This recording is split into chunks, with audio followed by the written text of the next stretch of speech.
kita bertawasul.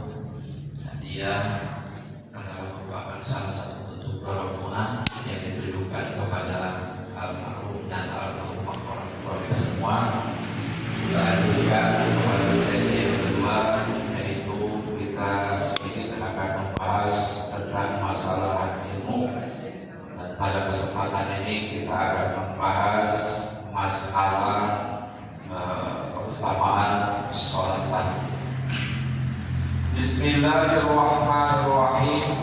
Rasulullah sallallahu alaihi wasallam bersabda, "Khamsu shalawatin kataballahu 'alal ibad, faman ja'a bihinna wa lam yudhi minhum syai'an ikhtifafan bihaqqihinna kana indallahi ahdun ayyadkhulul jannah. Wa man lam ya'ti bihinna fa laysa lahu indallahi ahdun insya'a azabahu wa insya'a adkhalal jannah." Ini adalah menjelaskan Rasulullah SAW tentang masalah keutamaan dalam sholat fardu. Khamsu shalawatin kataballahu 'alal ibad, 5 kali sholat yang diwajibkan oleh Allah Subhanahu wa Ta'ala atas hamba-hambanya. Dan kita sudah hafal semua, kita dalam sehari semalam itu diwajibkan 5 kali sholat, mulai dari subuh 2 rakaat, zuhur 4 rakaat, asar 4 rakaat, maghrib 3 rakaat, isya 4 rakaat. Dan itu adalah merupakan kewajiban kita dalam melaksanakan ibadah kepada Allah Subhanahu wa Ta'ala. Faman ja'a bihinna wa lam yudhi minhum syai'an istighfafan bihaqqihinna, barang siapa yang mendatanginya dan tidak menyia-nyiakannya sedikit pun juga karena memandang enteng terhadap kewajibannya, ya. Jadi faman ja'a bihinna, barang siapa yang mendatanginya atau melaksanakannya atau mendirikannya, lam yudhi, dan dia tidak menyia-nyiakannya, istighfafan karena menganggap ringan, menganggap enteng, ya. Karena indallahi ahdun ayyadkhulul jannah, maka ia mempunyai janji dengan Allah dan Allah masukkan dia ke dalam surga. Ya, jadi ketika kita mendapatkan kewajiban dari Allah Subhanahu wa Ta'ala, yaitu melaksanakan sholat 5 waktu, lam yudhi, kita tidak menyia-nyiakannya, dalam arti ketika kita sebelum mendengar adzan sudah siap-siap untuk melaksanakan wudu, kemudian berangkat menuju ke masjid dan duduk di masjid, dia mendengarkan adzan di dalam masjid, ya. Kemudian dia berpakaian dengan rapi, waktunya terjaga, rukun-rukunnya terjaga, sunat-sunatnya dilakukan, adab-adabnya pun dilakukan, maka insya Allah dia mempunyai janji dengan Allah Subhanahu wa Ta'ala akan dimasukkan ke dalam surganya Allah Subhanahu wa Ta'ala. Artinya tidak menyepelekan dalam masalah kewajiban. Tapi sebaliknya, wa man lam ya'ti bihinna falaysa lahu indallahi ahdun, dan barang siapa yang tidak mendatanginya, ya, atau tidak mengerjakannya, tidak mendirikannya, maka dia tidak mempunyai janji dengan Allah Subhanahu wa Ta'ala untuk dimasukkan ke dalam surga. Tidak ada janji bagi orang yang suka meninggalkan atau melalaikan sholat. Insya'a azabahu wa insya'a adkhalal jannah, jika Allah mau maka dia disiksa oleh Allah Subhanahu wa Ta'ala, dan jika Allah Subhanahu wa Ta'ala mau maka dia juga dimasukkan ke dalam surga. Artinya Allah itu tidak janji, ya, tidak janji terhadap orang-orang yang melalaikan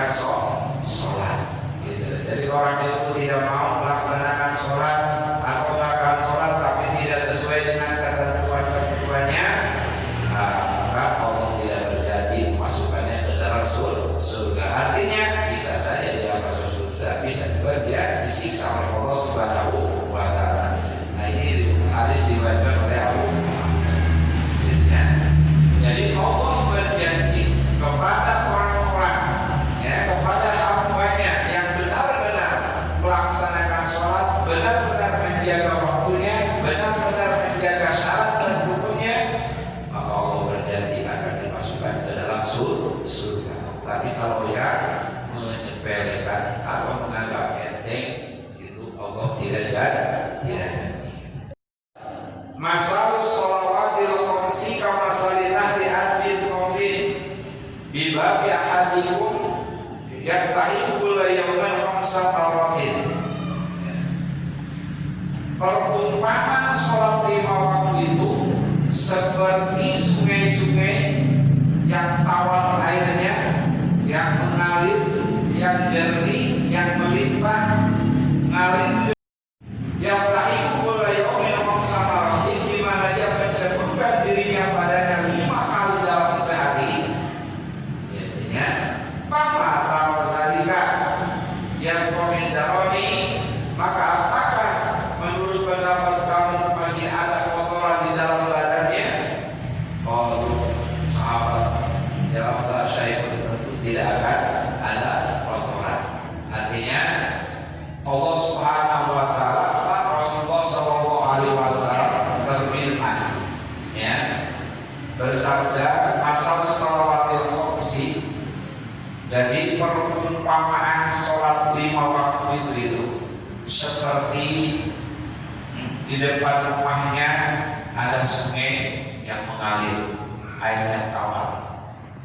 Ya, kemudian dia mencukupkan dirinya dalam sehari 5 kali. Apakah bersih mandi sehari 5 kali? Pas bapak tanya, tentu bersih. Jangankan 5 kali, 2 kali saja sudah bersih. Intinya, nah, 5 kali.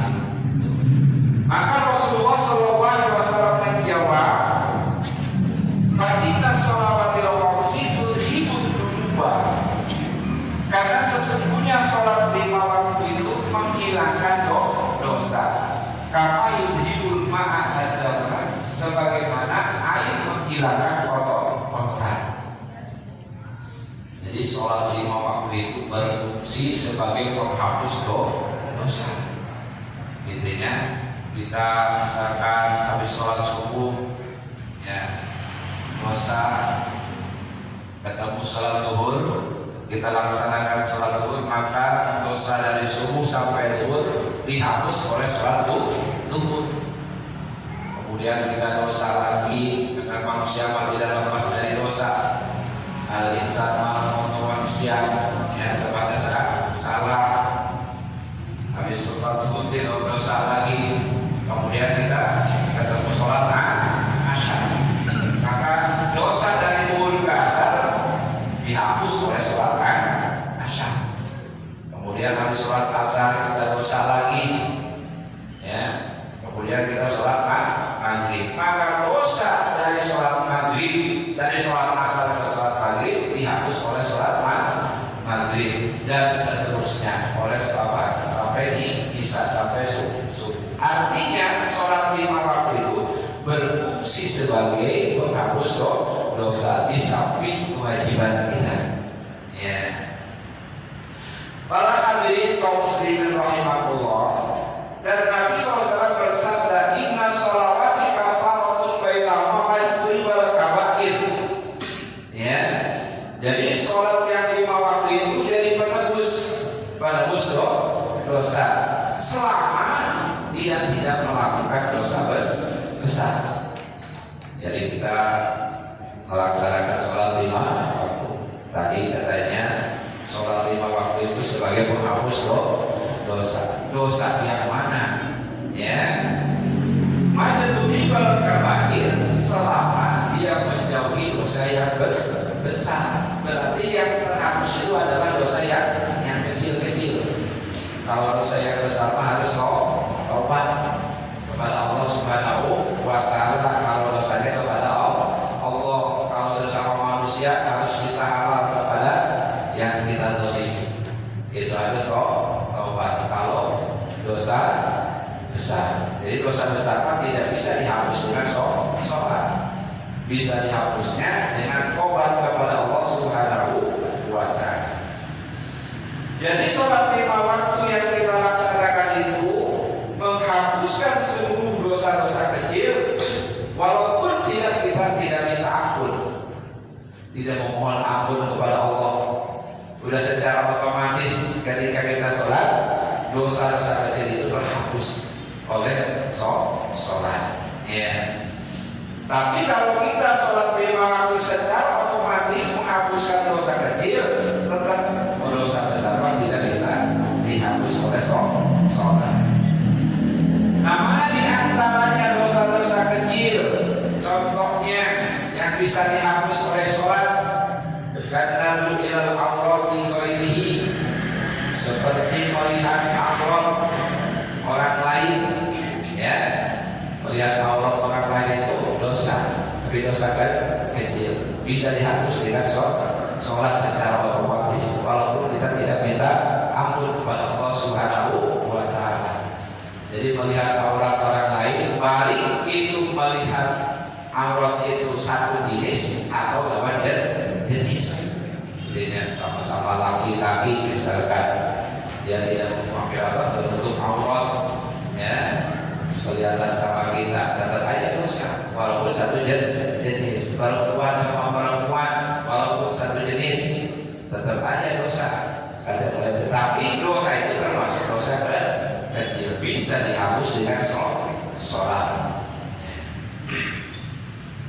Yang kedua, dosa kecil itu masuk ajnabiyatun, bersentuhan dengan yang bukan mahram. Ya, bukan mahram. Bukan mahram itu yang boleh kita nikah. Jadinya kalau mahram itu tidak boleh nikah. Nah, itu bersentuhan kulitnya antara kulit kita dan kulit yang lain yang bukan mahram. Nah, itu dosa. Tapi dosa kecil. Makanya ketika bersalaman biasanya kalau yang hati-hati dia pakai penghalang, pakai hijab tangannya, jadinya supaya apa? Supaya tidak bersentuhan tangannya kalau lain jenis. Nah, itu adalah termasuk dosa kecil. Dan dosa kecil itu bisa dihapus dengan sholat. Kemudian yang ketiga, dosa kecil itu kasbul aurat, membuka aurat. Ya, misalkan kita seorang laki-laki, auratnya mulai dari pusar sampai ke bawah sampai dengkul.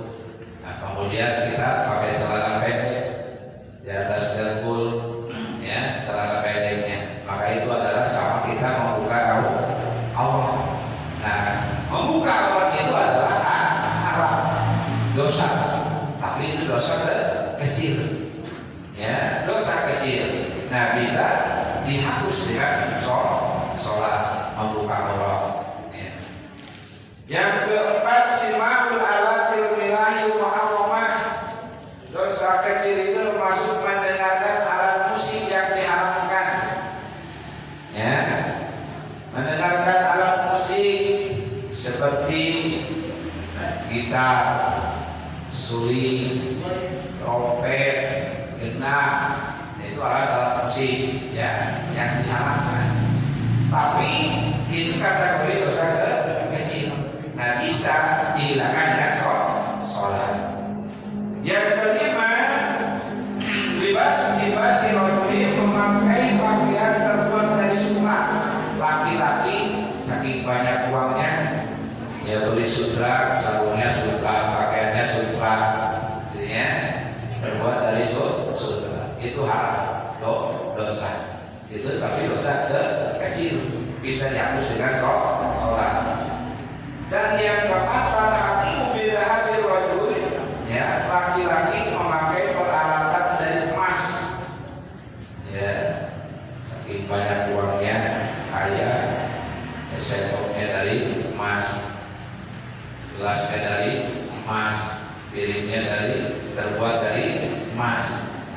Itu haram, ya, atau pakai cincin dari emas, itu juga haram. Tapi kategori dosa kecil, bisa dihapus dengan sholat. Yang ketujuh, mana lagi di antaranya sudon, urusan sangka. Kita keluar malam-malam, ada orang lagi perhitungan, dalam hati kita itu maling, ya, ada orang tersesat misalnya. Orang itu mana maling, dalam hati kita sudon, urusan. Nah, sangka itu termasuk kategori dosa kecil dan itu bisa dihapus dengan sholat. Kemudian yang selanjutnya al-amri bil ma'ruf wa nahi 'anil munkar, meninggalkan amar ma'ruf dan nahi munkar. Itu juga kategori dosa kecil. Nah, bisa ditebus dengan sholat. Nah, itu diantaranya dosa-dosa yang bisa dihapus oleh sholat lima waktu. Dan masih banyak lagi yang kategori dosa kecil selama kita tidak melakukan dosa besar. Para hadirin kaum muslimin rahimahullah. Nah, dosa kecil yang semacam itu tadi bisa terhapus dengan sendirinya bila kita mengerjakan sholat lima waktu, terkecuali dosa besar. Itu maksudnya terkecuali kita taubat, tidak bisa ditebus oleh sholat, tapi harus ditebus dengan taubat kepada Allah Subhanahu wa Ta'ala. Tapi yang perlu kita ketahui adalah bahwa dosa-dosa yang kecil tadi kalau disertai dari salah satu yang lima ini maka berubah menjadi dosa besar dan tidak bisa ditebus oleh sholat. Awalnya dosa kecil, tapi kalau ketempelan atau terkontaminasi oleh masalah yang lima di salah satu yang lima ini maka dia menjadi dosa besar. Artinya tidak bisa lagi dihapus lagi oleh sholat yang lima waktu, harus ditebus dengan taubat kepada Allah Subhanahu wa Ta'ala. Yang pertama, menganggap enteng kita itu ini malah dosa kecil ini, intinya.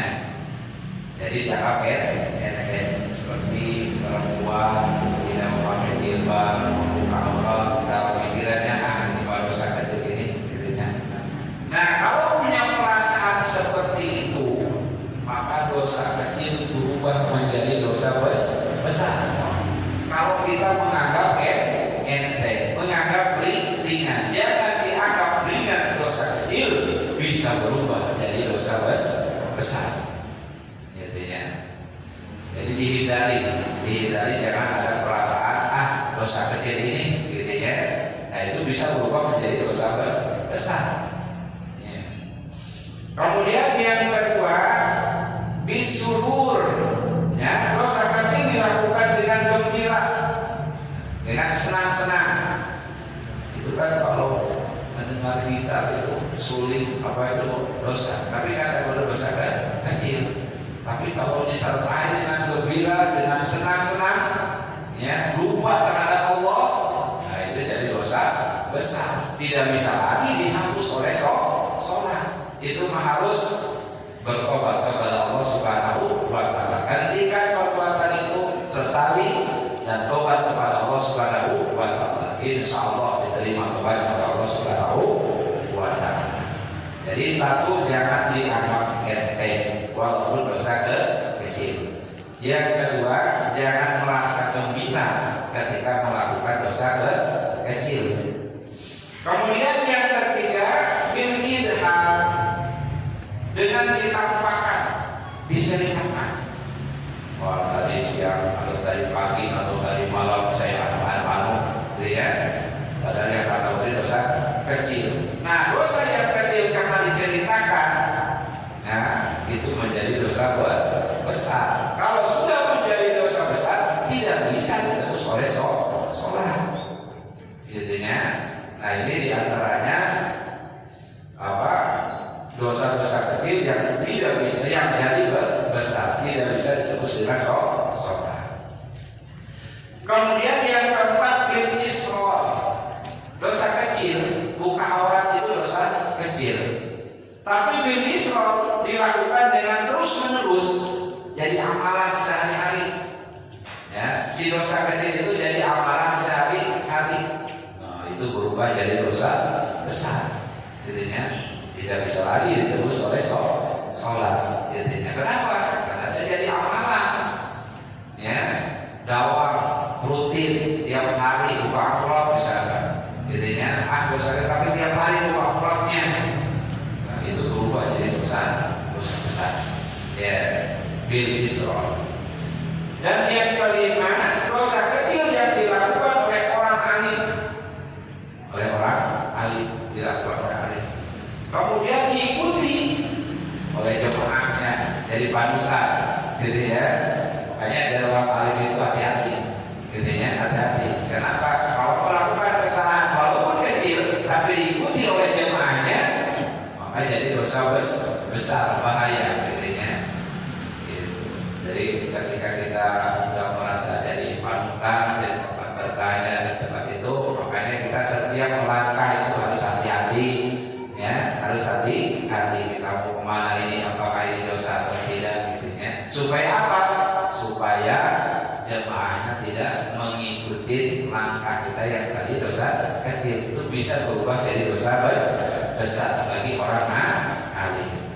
Nah, sekali lagi para hadirin kaum muslimin rahimahullah, jadi fungsi sholat itu bukan hanya sekedar melaksanakan kewajiban, tapi di balik sholat itu ada berfungsi sebagai penghapus dosa, dan dosanya itu yang kategori dosa kecil selama tidak melakukan dosa besar. Cuma dosa kecil bisa jadi besar kalau terkontaminasi oleh salah satu 5 perkara tadi. Satu, jangan menganggap enteng. Kedua, jangan dilakukan dengan rasa gembira atau senang-senang. Ketiga, jangan diceritakan kepada orang lain, intinya. Dan keempat, jangan jawab. Dan yang kelima, ketika kita berusaha menjadi orang alim, maka hindari walaupun dosa kategori dosa kecil, supaya jemaah itu tidak mengikuti langkah yang kita lakukan itu. Kenapa?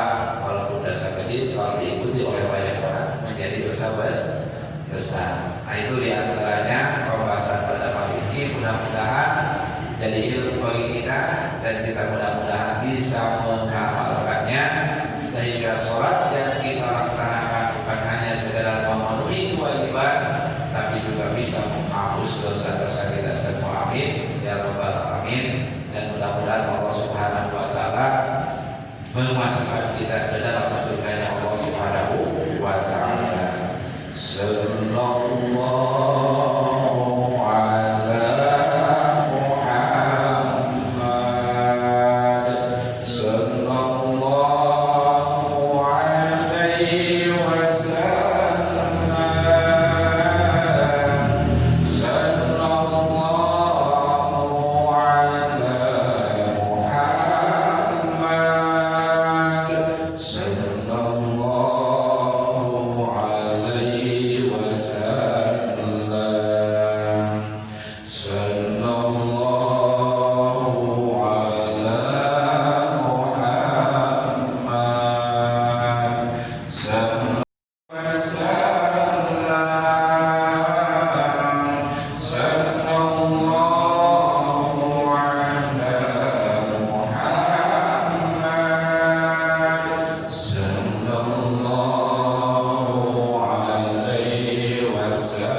Rasul yang kami